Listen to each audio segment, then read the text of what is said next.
Well, good afternoon, everyone. I hope everyone is doing as well as I am on this Tuesday. It's a little bit after 1 o'clock. And first and foremost, I'll say thank you to Gerardo for inviting me, and as well as Tony for inviting me to participate in this discussion today. My name is Orlando Harris, and I serve as the Executive Director for Career Services and Leadership Development at San Francisco State University. And I always introduce myself by saying I serve as, I am your director. And especially when I'm talking with students and those that I serve, because I truly believe in servant leadership. And so I say that because I really want the students to open themselves up to hopefully me sharing my truth and saying something that will inspire them to do something for themselves that will enhance what I call their college to career track. And so today, that's one of the things why we're here today, is just talk about just that, open and keeping yourself open for those possibilities, especially now. During this time, I'm always telling, the students that I talk with on a day-to-day basis, and I say two things: stay connected, stay engaged, and stay encouraged. Again, stay connected, stay engaged, and stay encouraged. Understanding that the latter may be the most difficult, because in this day and age, again, sometimes it's so difficult to stay encouraged. But here's the thing: if you're not connected, if you're not engaged, it becomes even more difficult for you to be encouraged. But that's why we're here. We're here to assist you in doing just that. And there are multiple ways that I know your university, as well as San Francisco State, as we work with our student population and those we serve, is ensuring that we're bringing forth exciting content that gives them the possibilities to learn more about themselves, to grow both personally as well as professionally. And so today I'm just going to spend a little bit more time talking about that. One of the things I would tell you with absolute certainty is, if you have not engaged your career center, you owe it to yourself to engage your career center. NAE still talks about, on average, maybe 13%, a little bit more than 13% of students truly engage their career center. Well, that's why they're here. They're here for you. And so take advantage of that resource, because within those resources comes one of the things I want you to think about the most, and that's access. We live in a world today that requires access. And as you start to look around, regardless of where people are in their journey, so much of that has to do with access and accessibility. And so what we're doing, what we're going to talk about, is how do you actually keep yourself open to be engaged at your point of need to create those points of access. And so if you look at your career center, and if you look at even what we do at San Francisco State, it's all about creating those points of access. And that could have different looks. Give you a couple of examples. One is that we go about in a meaningful, relevant way to go into the various classrooms. We have a set of career champions within San Francisco State. Those are the faculty members who deliberately intentionally work with career services and leadership development. We actually even help deliver content into the classroom. In some instances, we are training or working with the faculty member to deliver content into the classroom that gets our students, or gets the students, involved in what we call the career services and leadership development ecosystem. That's one way. The other way, of course, will be the typical workshops. But those workshops are designed in a way to create this holistic sort of approach to how you manage your career. Because one of the things I can tell you now is, I tell first-year students that I get a chance to talk with, your career starts now. When I'm sitting in a room, well, pre-pandemic, when I'm sitting in a room and I'm looking out amongst the potential incoming students, and sometimes they're with their parents, and I tell them, your career starts now. And whether you want to believe it or not, your parents really want a return on their investment. And they're investing in you emotionally, they're investing in you financially, et cetera. And so this coming to a university so many times is your first point of contact. But here's the thing, you actually can't just be one who makes good grades. Good grades are fantastic, but you also need to be a more fuller, what I'll call a fuller student. That means you need to do internships. There was a study a few years ago with Harvard, Georgetown University, and the New York Times. And over 20 years, they proved that the students who had the highest number of internships, along with good or decent grades, were the ones who excelled the most. Even students who had the higher grades didn't do as well as the students who not only had good grades, but they also did internships, 3 to 5 internships. It gets back to what I started talking about, access. Internships give you access to opportunity. Jobs, wherever that job is, it can be a barista. That's still an access to opportunity because it's shown that you can do several things. You can work and you can go to school. You can be dependable and you can go to school. That you can actually do multiple things and be really good at it. That so many times becomes your second point of access as you enter a university. Your third point of access is your use of your faculty, staff, and how you allow yourself to be engaged. And what do you mean, Orlando? What I mean by this is you have faculty member, you have staff members who are there to assist you in this growth. But it's totally up to you whether you give them that opportunity to engage you. Okay? I can tell you about students who literally almost live in career services in our office. If you're there pre-pandemic, you would literally see them somewhere in a workshop in the office, talking to a career counselor. In other words, creating that point of access for themselves, because that's one of the ways that they will continue to grow exponentially, both professionally as well as personally. So we talk about access. So part of this, again, if you remember, I said, stay connected, stay engaged, and stay encouraged.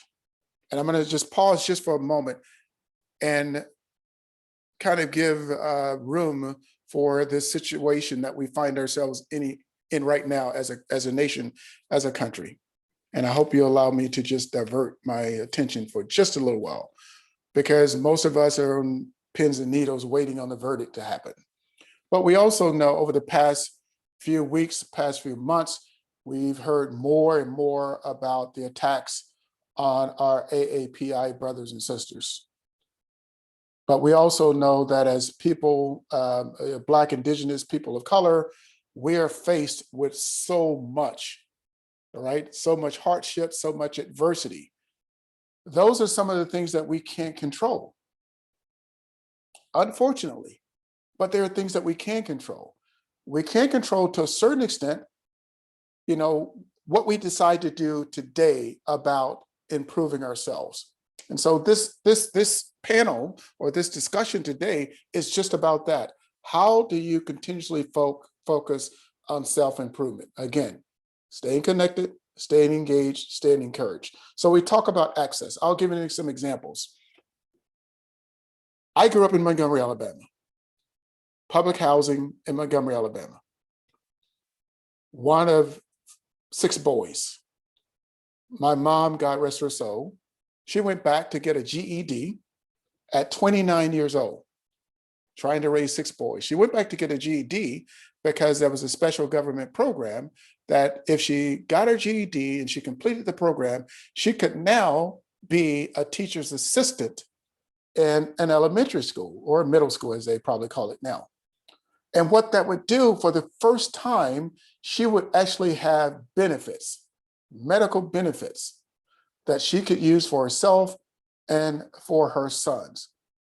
So that point of access for her then became my point of access, because although she never attended college herself, she saw things and realized things that she had not seen before, And she could therefore turn around and tell me, for instance, Orlando, you have to go to college.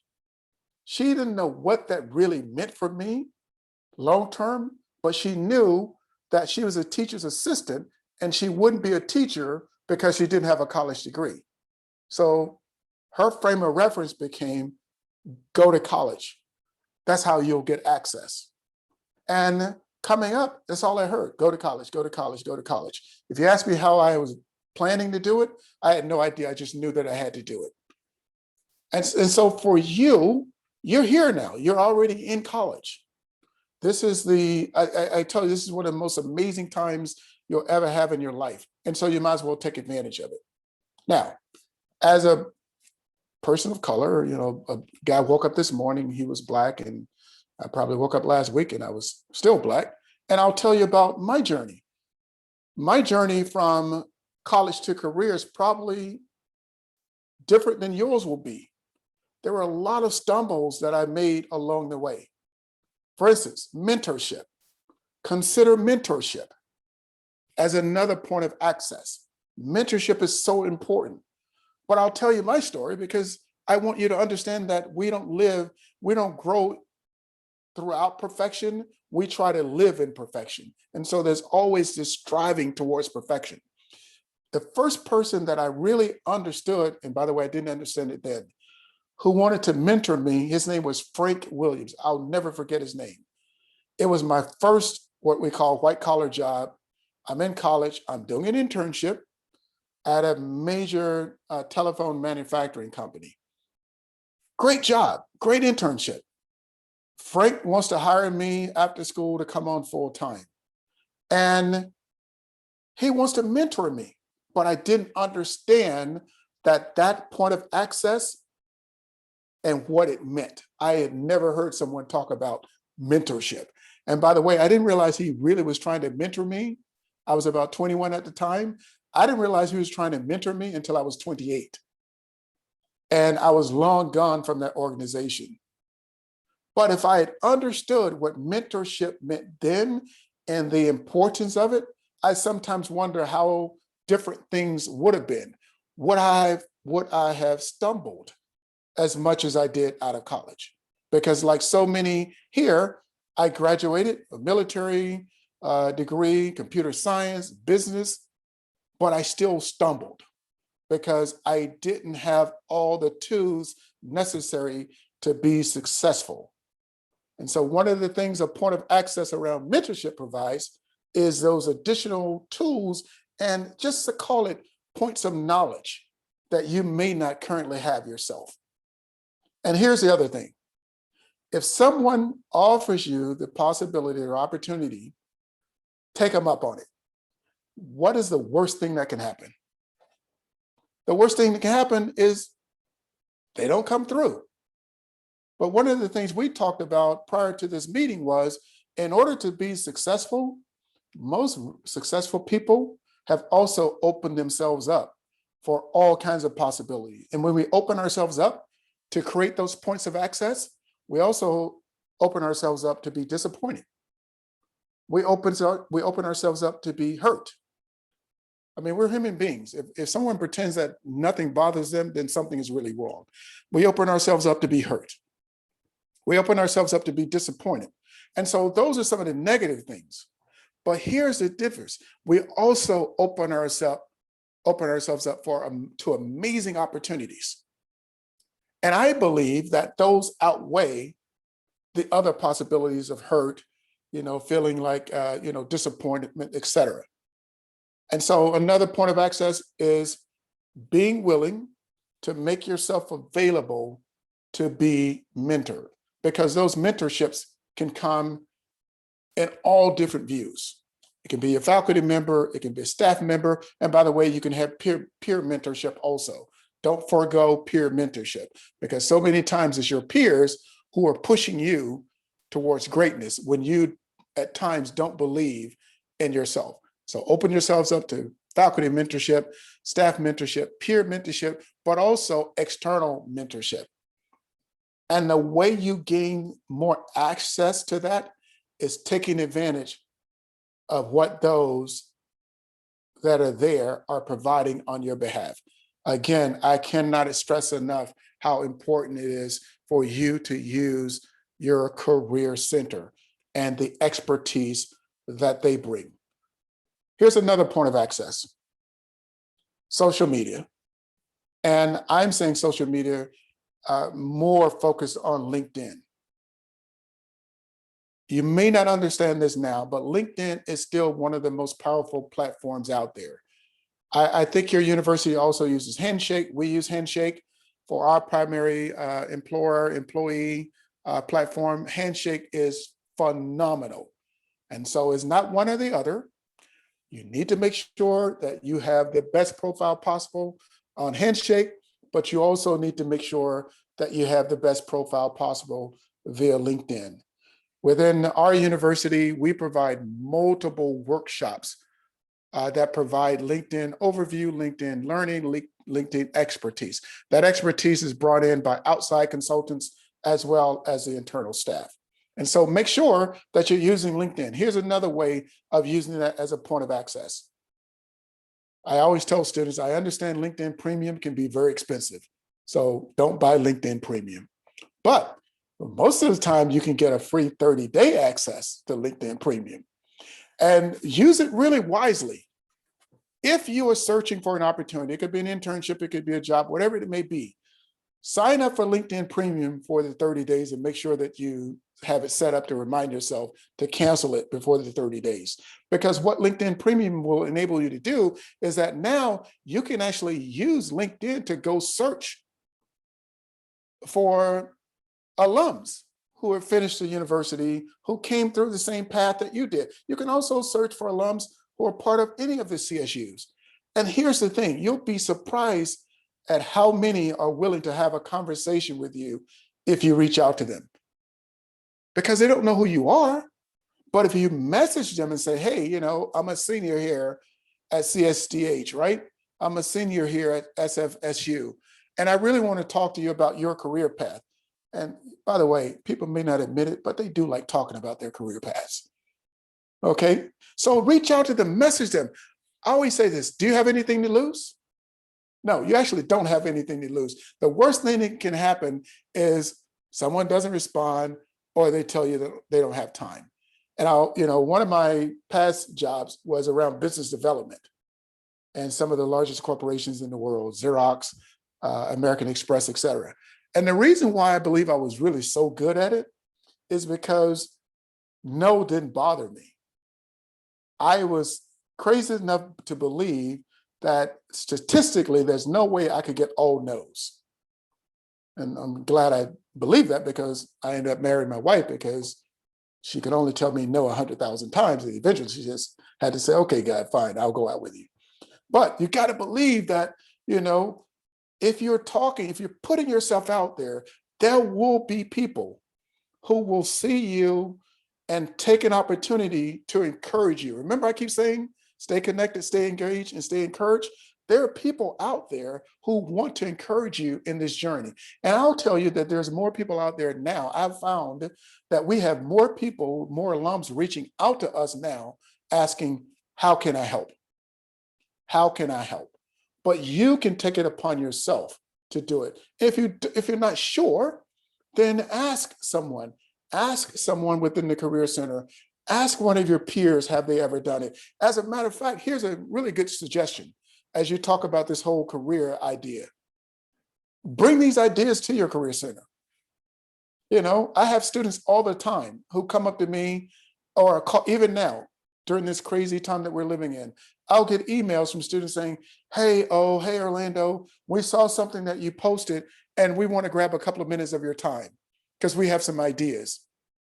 We are willing, those who truly, truly believe in what they're doing, they also want to have you as part of the process. That's the additional point of access. And so it's a collaborative effort between not only what they're doing, but you bringing your ideas to the table. That's an additional point of access. Now, is not the final, but here's a kind of idea about how you wrap this all up. How do you take all of that information, and this is really important, how do you actually take all of that information and use it? That's the magic, right? Because you can be full of information, but if you don't know how to use that information, it's just that, information. So how do you use it? You use it by understanding, as you start to do these things that we've talked about, you should start to get a better understanding of who you are, right? And what are those strengths that you bring to the table? But now I'm going to talk to you about another point of access, and that's just that, assessments. One of the things that we do, we are really big right now on Clifton Strength Finders. I've done it myself. One of my staff members, I've sent him off. He's totally qualified to do the training. And as a leader, I don't ask my team to do anything I don't do myself. And so we decided we're going to do this. I said, we're all going to do it. We're all going to understand what our top 5 skills are, et cetera. And so we all did it as a team. And Brandon, our lead career counselor, I had to sit down with him and he went over mine, right? And we went through it, he walked me through it.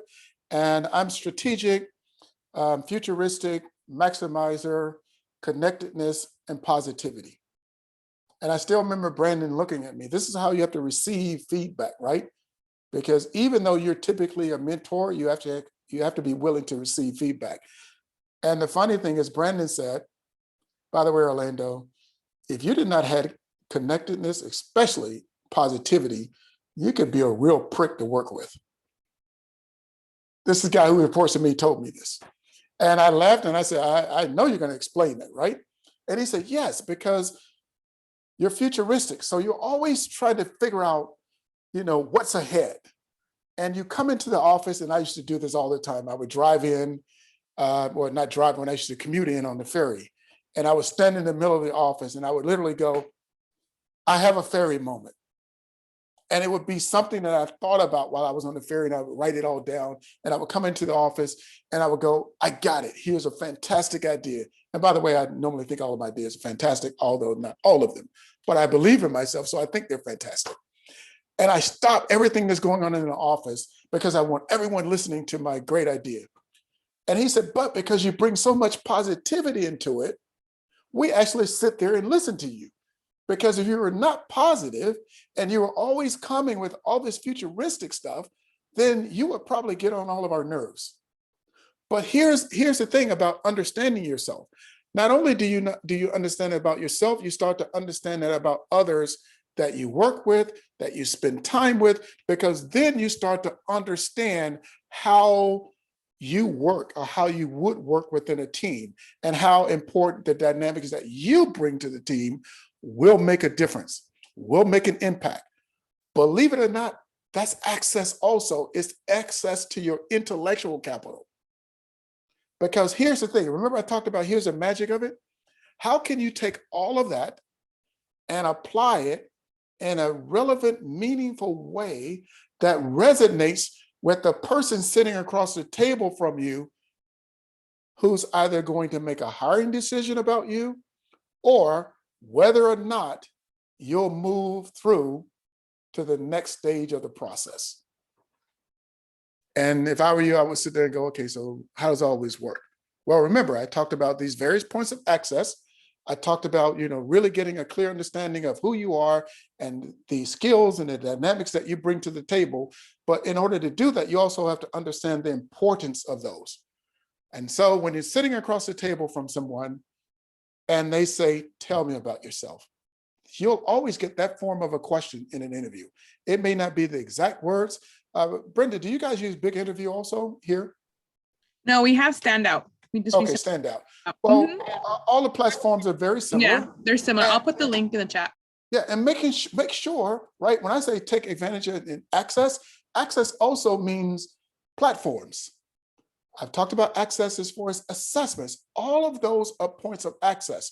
And in order for you to gain that strength, you have to practice it. And so when you're sitting across the table from someone and they say, tell me about yourself, I don't know if you know this or not, but they really are not looking for you to give them a dissertation. The average hiring manager who's sitting across the table from you, the most important thing they want to know is, how can you make their job easier? That's what managers really want. You can say a whole lot of things, but what they really want, they want to look at you and say, okay, if I bring Orlando in, these are the things that I can expect. And if a manager, if a leader knows that she can expect those things, you know what? It takes that off of their plate.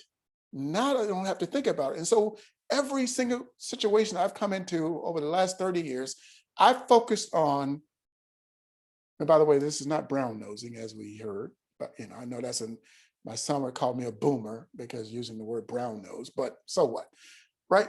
But here goes. That's you understanding not only what you bring to the table, but what's important to that person. Brenda says she still uses it. So thank you for standing up for me. So what the person wants to know is that these are the things Orlando brings to the table. And now it's up to you to tell them why that's important. The last thing you want to do, right? Because again, I know I keep saying access, but this is another point of access.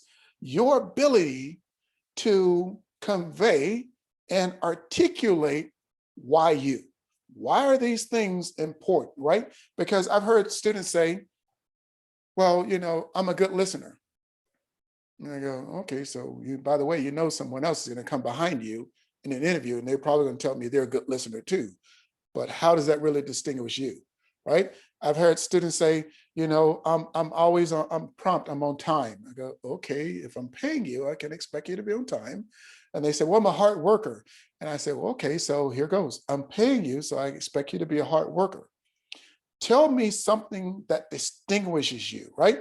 And so you hear things about communication skills. Okay, that's a really good skill. But if you just say, I have good communication skills, and you stop there, then you've left it up to me to figure out what you mean by I have good communication skills. The person who takes it to that next level, right? They say, I have good communication skills, right? For instance, if you've done this Clifton Strength Finder and you know what your top 5 strengths are, right? If someone asks me right now, tell me about yourself, I'm going to use those. I know what they are. I know how to articulate them. I know how to show, articulate my value proposition around those. And so if you tell them I'm a good communicator, you need to tell them what that means. For instance, I'm a good communicator. And one of the ways that I've been able to use this skill is within the student organization that I lead. Before I came on board as a president, we struggled with our communication and our outreach to students. And therefore, our participation in the club was relatively low. But I put a communication plan in place that would actually attract the students in a way that I could engage them to show them that being a member of this organization would be a benefit to them in their college to career journey. Now, what that means for you is within your team and within this organization is, so I just said, I'm a good communicator. I've just given you an example of how I've actually used that. And now I'm going to tell you what that means for you. That's when you close the loop. You can't say I'm a good communicator and stop there. Then you say I'm a good communicator and I did this in college. You're really getting there now. I did this with a club, an organization I led. You're almost there, but you're still leaving it up to them to kind of put the pieces together. The ones who do the best are the ones who put the pieces together on their behalf. So what are you really getting at, Orlando? What I'm really telling you is that you need to do that in order to distinguish yourself. Everything will go back to where I started. That's part of the end result, but you don't get there unless you've done the things that we started out. If you're not connected, if you're not engaged, you can't get to this point. There's not a skipping over. Now, you may have to accelerate it, right? Because if you're a senior, and this happens all the time, I'm sure Brenda's seen this too, where at the end of the semester, 3 weeks before graduation, the office is packed. Appointments are packed. Literally, sometimes I have to take on appointments myself because there's so many students asking for appointments. And you know why? Because they want a resume. They want to work on their LinkedIn profile. They want to do all of these things. that if you remember when I said you came in as a first-year student or a transfer, and I would tell you that your career starts now, that's why I say your career starts now, because so many at the very end, all of a sudden they have this, oh my God moments. Yes, oh my God moment, Brenda. She knows what I'm talking about. And you go, how can I help you? And they said, well, I need a resume. And you're like, okay, so how much work have you done so far? And they have this look on their face. And what they're really telling you is that I really haven't done any work. They haven't touched their resume since high school, if they had one then. So yes, but you cannot procrastinate. This is part of owning it, right? Because if it is true that your career starts now, then I can also tell you, you owning your career starts now. I can be as helpful or as energetic or as desiring as I want, but it doesn't serve any purpose if you don't take advantage of what we're offering. That's why your career starts now, but your ownership of that career also starts now. So we've talked about throughout the day various points of access, access to opportunity, access to learning. Everything I've talked about is around that, right? Access to people, access to opportunity, access to learning. Because what I can tell you, and again, follow me, everyone is not about becoming the next Mark Zuckerberg and some multi-billionaire. So many of our students want to talk about how to actually create, formulate my ideas around, social impact. And regardless of what it is, it still requires access, right? You have to have access to information, access to opportunity. If it's about building a brand, access to venture capitalists, for instance, it still requires access. And what you don't get that access by just sitting back waiting. It just doesn't land in your lap. It just doesn't happen like that. Even when people tell you, oh my God, I can't believe it landed in my lap. Well, then you ask them, well, tell me how that happened. And they'll say, well, I was at this event, right? I've heard it so many times. I was at this event and I ended up meeting this person. And I go, well, actually, that didn't land in your lap. You made a determination that you would go to this particular event. You made a determination that at some point you would talk to some of the people who were there. And so even when people say it just landed in my lap, it didn't land in their lap. They put themselves in a position for it to land in their lap. You kind of have to be there in order for it to land in your lap. So sitting at home, not doing anything about it, it won't land in your lap. But putting yourself out there for the opportunity presents the opportunity for these type of things to, quote, land in your lap. And so we've talked about it, various points of access, opening yourselves up for opportunity, opening yourselves up for possibilities, but then making sure that you are tracking your progress, right? In other words, in order to track progress, you have to set goals. And the goals don't have to be numerous, right? They don't have to be, I have 15 goals. And sometimes I have a goal for the next day, literally, especially in this time that we're in. My goal may be, hey, I have 3 things going on tomorrow. I need to make sure that I've accomplished these 3 things. So either way, it's still a goal. And there's short-term and there are long-term goals. But in order for you to do it, you have to make those and you have to be able to track them. Because if you can't track your progress, then how do you know you're making progress? You actually don't. And what I can tell you is this: for Black, Indigenous, people of color, it's even more important that we do these things. Because what I'm going to tell you, and you've already heard, this world is not fair. It's not. It's just not fair. I'll go back to the beginning. This little boy growing up in Montgomery, Alabama, dad was somewhere, mom trying to raise 6 boys. But my oldest brother, and this is a true story, my oldest brother, he's almost 5 years older than me. So the longest gap between siblings is me and my next brother, like almost 5 years. All the rest of us, my 3 brothers younger than me, were like stacked up 18, 24 months apart. But my oldest brother, growing up in Montgomery, he worked at an office park. And Brenda, in Alabama, and Montgomery, Alabama, and Office Park, when I grew up, meant a place where typically white people went to work. Yes, there was an office park on the east side of Alabama, Montgomery. That's the good side. Well, that's where all the office parks were. There were no office parks on my side. But east, there were all these office parks, all these companies. And my brother used to go there because the city had created these jobs where you could go and you could clean up the offices. And so at 16, he took the job there to do that while he was in school. But here's the thing, and this is a true story. He brought home 4 magazines because when they were finished with the magazines, they would tear their addresses off of them, just like you still see today. And then they leave the magazine out, which means you can take the magazine. So this little boy growing up in Montgomery, he brought home GQ, Esquire, Rolling Stone, and National Geographic. Those 4 magazines, because now my curiosity was raised. I'm looking, first of all, I just started to look through them, but then I started to read. I started to read the articles. I started to read what was going on. And guess what that did? That created a point of access for me to an outside world that I had no idea existed.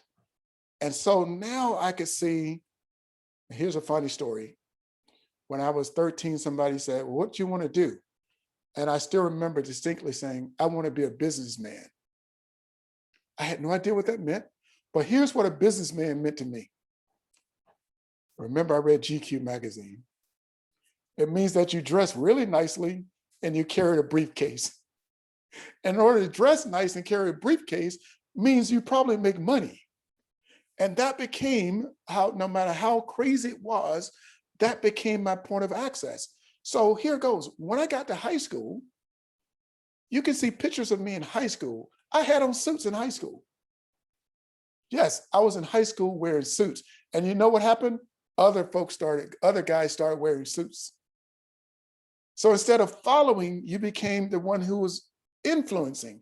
When I went to college, you can see pictures of me in college with suits on, carrying a briefcase, because I still remembered what that meant and how that resonated with me and how that gave me access to a world that I didn't know exists. So here's the thing.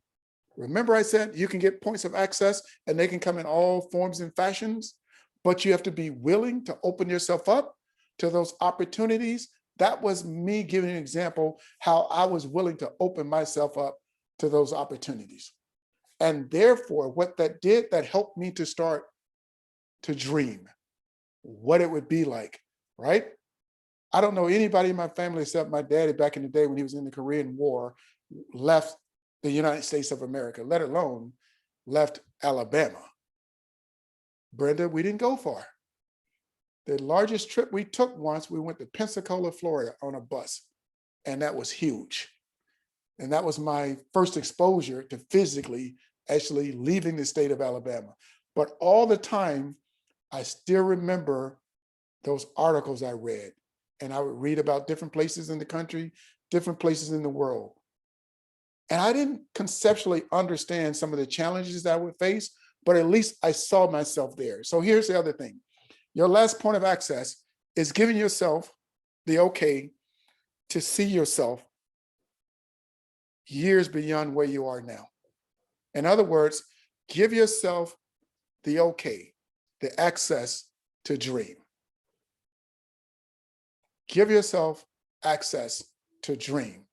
But in order for your dreams to be fulfilled, those things that we've talked about throughout the last 35, 45 minutes are important, because dreams without actions are just those, dreams. So stay encouraged, stay connected, stay encouraged, stay engaged, stay connected, stay engaged, and stay encouraged. Understanding that the latter can be the most difficult, but trust the people who are here to serve and to assist you in that process, to help you with that encouragement. And you can do that by staying connected. Attend the workshops, attend the information sessions, connect with alums, find out about the alumni relations office. Are they making connections on your behalf? If they're not, then ask them to. Give them something to do. And then staying engaged, right? If you do all these things, they will become points of engagement. And I commit to you, and I promise you this, if you do those things, you will be encouraged. And I'll end by saying this. I'm speaking from experience. The same little guy growing up in Montgomery, Alabama, now who, has a college degree, and his wife has a college degree and her master's. And so the things that I didn't have, my kids actually have access to, but I don't require any less of them. The same things that I'm talking to you about today, I've spoken to them about around access, right? Staying connected, stay engaged, stay encouraged. My oldest daughter graduated last year, and I shared this with Gerardo. She graduated last year, first of our family to attend an Ivy League school. Valedictorian in her high school class, went to University of Pennsylvania to study neuroscience, has a degree in neuroscience. And now she's in a lab studying traumatic brain injury, CTE, et cetera. But she was hired full-time out of the university as she was doing her gap year before she focuses on medical school. But you know what? Ask her how many internships she had.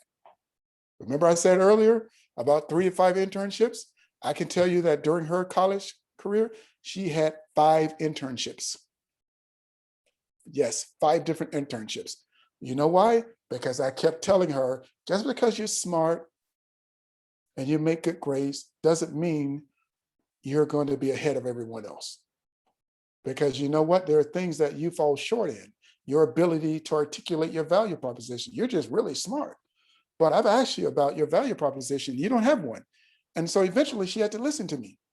And she started doing these things. And now my middle daughter, her sister is a couple of years younger. She's a junior at San Francisco State. I'm glad that she went to San Francisco State because she chose San Francisco State. And I was really delighted, not because I'm employed there and they'll save me a boatload of money, but that did help. But she's done the same thing. Okay, so Danielle is 22. Hallie is 20. And then their little brother, Gabriel, is 16. My oops baby. And guess what? I hear them telling him now. Danielle is texting him and Hallie is talking to him. And guess what they're telling him? Oh, these are all the things you need to be focused on. I know you're only 16, but you need to be focusing on your career now. Make sure, I had a resume when I was 16. What is your resume? These are the same things I used to tell them. Now, all of a sudden, they're advocating on my behalf, even though these are the things I told them that they literally fought me on. But when they finally did it, they realized that this would help them to excel. And so my point is, yes, they're passing on the lectures and everything else. And I sit back sometimes and I'll hear them and I'll go, okay, I should be, as I am, a proud dad. But at the same time, I'm going, well, who told you this when you wouldn't listen to me? And so I like to say this, we got to have fun, right? That's one of my funny stories. But in all of this, you can actually enjoy this process. This process doesn't have to be so rigorous where you're not having fun. One of the things I can tell you is that my team will tell you, one of the things we do, we work hard, but we have a good time at it. We laugh together. There are times when we literally have shed tears together. And there's nothing wrong with this. That's all part of your journey. And so, again, I can't help it. Stay connected, stay engaged, stay encouraged. Create those multiple points of access. However that looks, faculty, staff, career center, alumni, peers, business partners, outside industries, outside entities, et cetera. Create those various points of access and then be ready to tell your story. Be ready to ensure that you can not only articulate your value proposition, but you can do it in a way that separates you from everyone else. And so I hope that I've shared something today, even one nugget that will be a benefit to someone. Please hit me up on LinkedIn. Feel free. I'm Orlando Harris. I'm on LinkedIn, San Francisco State University. Again, Orlando Harris. We're all part of one family. I push a lot of content, especially around jobs and internships. And so many times those internships are not just within the Bay Area, but they're all throughout California and sometimes all throughout the country as well as parts of the world. And so here's another point, my last thing. Now I become a point of access for you, but only if you take advantage of it. And so if you follow me on LinkedIn, whatever I'm posting, yes, I would love for every San Francisco State student to take advantage of it. But you think I'm going to be upset if someone from CSUDH takes advantage of it? Absolutely not. I serve a population of students that I'm really excited about and really proud and really happy to serve. And I promise you that not just me, but Brenda, Gerardo, the team, everyone else is doing the same thing to ensure that we're giving you the best experience possible and that we're doing the best we can to enhance your experience as you move from college to career. And I thank you for this opportunity that you've given me today. Thank you. Thank you so much, Mr. Orlando Harris. Please join me. I everyone. thought we were friends. We and I've talked enough. You're supposed to call me O. Oh, all right. We could do it all day. Gee whiz. But I appreciate the knowledge that you shared with us today very much. This is a big help in outlining. Sometimes our students might not know where to start, but as you've clearly outlined, there's definitely clear steps and a method to this. So I appreciate you for sharing that. And what I'll offer, if there's anyone, and I know today is one of those days, if you hear from other students and they say, hey, you know what, can we talk a little bit more? Don't hesitate, let me know, and we can have that conversation. And while you all are still on, I wanted to share something because the background that I have right now, the Divine Nine, I'll share a quick story about access. So the Divine Nine, if you don't know, are the first of the Black fraternities and sororities. And I'm a member of the best fraternity. Now, Tony Little, he's an alpha. He's not a member of the best. But I'm a member, I'm always going the wrong way. I'm a member of Kappa Alpha Psi, right? And so the ones who are getting so much attention today are the AKAs Alpha Kappa Alpha, because Vice President Kamala Harris is an AKA. And so here's the story, true story. The AKAs of Silicon Valley were having a Black history competition, and you could actually present art, you could present your music. And so my son plays the bass, and he's like left brain, right brain, all over the place, science, math, but he's also an artist. He does some of the most amazing art. I was telling Gerardo that he's done acrylic on canvas. I've actually sold them. I've actually taken his stuff, put them on social media and sold them. So he doesn't want to do this, right? But I go, okay, you're going to do one or the other. You're either going to play the bass or you're going to submit the artwork. Because you know what I just did? I'm creating a point of access for him, but he doesn't realize it. So he fights me on it. He finally finishes his art and then he submits it. And then he comes to, oh, Dad, I was late. It's late. I'm like, what do you mean it's late? He said, I wrote the wrong deadline down. And I said, okay, so here's a learning opportunity, teaching opportunity. You're going to submit it anyway with a letter of apology saying, I know I'm late, but I still want to make sure I've submitted it. So he submits it. But what happens? I can't talk too loud because he's down the hall, but he wins third place for his competition. Now he would have gotten first place, but they didn't want to give him first place because he was late. So they still wanted, once they saw it, they were like, oh no, we got to take this. So he gets third place. But here's the thing, these prints, I now get them printed out on this really good paper. He signs and numbers them, and he's been selling them. Yes, he's made almost $300 off of this print. So what has that done? I mean, I'm telling you, this stuff works. I'm not making it up. It actually works. Now it created a whole new access point for him. Because now he's like, wait a minute, so this stuff that I do actually has value attached to it. And now because I'm selling them, he goes, Dad, we're doing pretty good, huh? By the way, I haven't got my cut. I did get number 1. I didn't pay for it, but I'm like, hell, I've done all the work. So here goes. Seriously, that became another point of access for him. So now he realizes that, yes, you're good at math, you're good in science and all these other things. You're focusing on engineering, but you also have these other talents. And so it was me saying, use your other talents and let me help you use your other talents to create these other points of access. That's a true story. And that's why I always have it up, because when I have it up, when I teach Sunday school, we've actually, people in church will go, oh my God, I want one of those. And they buy them. Yeah. And what I appreciate you about sharing that story with your son is that often we think that we have to pick and choose, right? Sometimes when you're building up your skills, you hear that, 1,000-hour rule, you want to focus on one thing. But, our students are very talented and they have a lot of passions. And sometimes there's this narrative of you have to pick and choose what path you're going to go, but you can do both, as you kind of showed with your son. You could do the STEM mathematics route and still do art if you have that passion.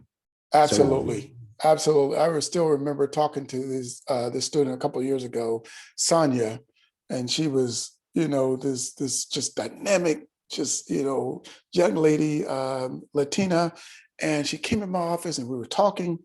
And I do have a habit, keeping tissue in my office because, and by the way, I've had gentlemen come in and start crying also because people get so emotional when they tell you their stories. And I still remember talking to her and I could see that something was happening. And she just broke down. And I said, I'm going to give you a few minutes, right? And I said, Sonia, can you tell me what's happening? She said, I don't have this all figured out. And I go, what don't you have figured out? She said, what am I going to do in my life? And I had to let her talk, Brenda. And I said, so what do you mean you haven't figured out what you're going to do with your life? And she tells me, right? And I said, Sonia, can I ask you, how old are you? I'm 19. And I go, so let me just take a wild guess. You have some friends and you think that your friends have it all figured out. And she said, well, yeah, she's like 20 years old. And I said, Sonia, here goes. And it gets back to what you were saying, Ralph. They actually don't have it all figured out. They may think they do, but they actually don't have it figured out. And so here's the most important thing.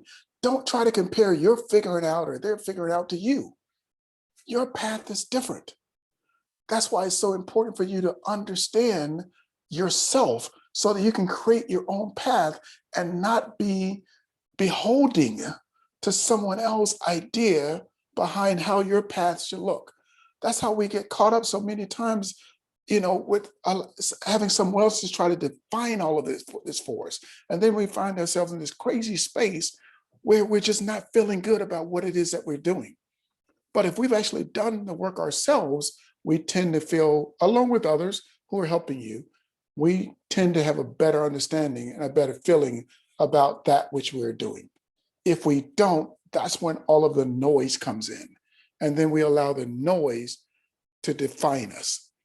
And we can't let that noise define us. And I'll leave it at that and I'll stop. But I think, seriously, I really appreciate you giving me this opportunity. We appreciate you. We appreciate you, certainly. Big O, big time. I'm calling you big time because that's all this man knows how to do. From yesterday and today, I walked away energized. So I appreciate your energy. And I still say I'm just a poor little boy from Montgomery, Alabama, trying to make his mama proud. No question. No question. Thank you so much. No, thank you. Thank you. If I don't talk to you, have a great rest of your week.